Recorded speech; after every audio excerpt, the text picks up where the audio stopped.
हरे कृष्णा, नमस्कार। आप सभी का स्वागत। मैं स्वर्गपति दास आज एक नए टॉपिक के साथ, जिसका नाम है पृथ्वी पर भार कौन कौन है। तो आपने सुना होगा कि लोग एक दूसरे को बोलते हैं कि तू पृथ्वी का भार है। कोई दूसरा व्यक्ति किसी से झगड़ा हो जाए, वो बोलता है तू पृथ्वी का भार है। कई बार सासू माँ बोलती है बहू को तू पृथ्वी का भार है। कई बार बहू बोलती है सासू माँ को आप पृथ्वी के भार हो। तो आज शास्त्रों के माध्यम से समझने का प्रयास करेंगे कि रियल में पृथ्वी का भार कौन है। तो बताया गया है ये साम न विद्या न तपो न दानम ज्ञानम न शीलम न गुणो न धर्म ते मृत्युलोके भुवि भार भूता मनुष्य रूपे न मृगा शरंती। जिसके पास विद्या नहीं है, विद्या का मतलब शास्त्रिक विद्या नहीं है, विद्या तपस्या जो नहीं करता, तपस्या नहीं करता, फिर कह रहा है कि आगे दान नहीं देता, ज्ञान नहीं है जिसके पास, शील नहीं है जिसके पास, कोई गुण नहीं है जिसके पास, और जो धर्म का पालन नहीं करता, अर्थात ये सब को, इन सब को, सभी को पृथ्वी पर भार बताया गया है। अब इसको समझने का प्रयास करते हैं कैसे।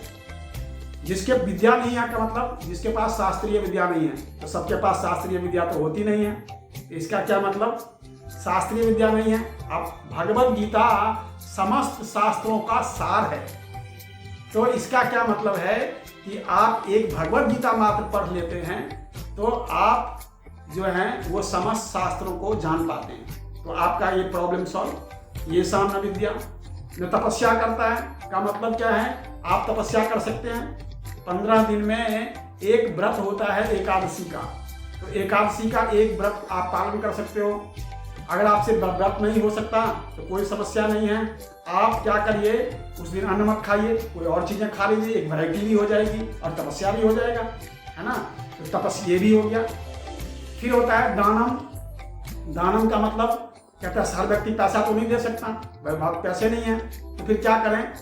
तो आपके घर में तुलसी के पौधे हैं, वो लेके जाइए और भगवान के मंदिर में चढ़ाइए। कुछ पुष्प लेके जाइए और भगवान के मंदिर में चढ़ाइए। वो भी नहीं कर सकते आप तो मंदिर में कुछ श्रमदान कर दीजिए, अर्थात कोई सेवा कर दिए। फिर है ज्ञानम। ज्ञानम का मतलब होता है आध्यात्मिक ज्ञान का ना होना। आध्यात्मिक ज्ञान का मतलब कृष्ण से संबंधित ज्ञान का ना होना। तो कृष्ण से संबंधित ज्ञान के लिए क्या करेंगे आप, तो अगेन दोबारा क्या करना है आपको कि कृष्ण से संबंधित बातों को, है ना, कृष्ण से संबंधित चीजों को पढ़ना है, समझना है या उनके बारे में सुनना है। शीलम। शीलम का मतलब है अच्छा व्यवहार ना करना।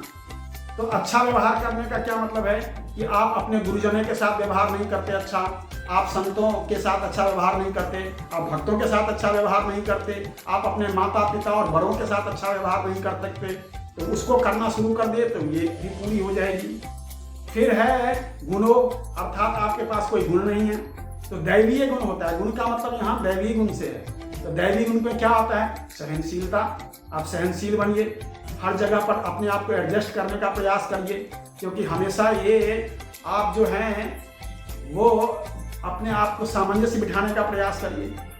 क्योंकि हम बहुत सारी चीज़ों को हम अगर केवल हम सहनशील बन जाते हैं, एक गुण हम विकसित कर लेते हैं तो हम इसमें बहुत सारे गुणों का समावेश हो जाता है, क्योंकि सहनशीलता सभी गुणों की माँ है।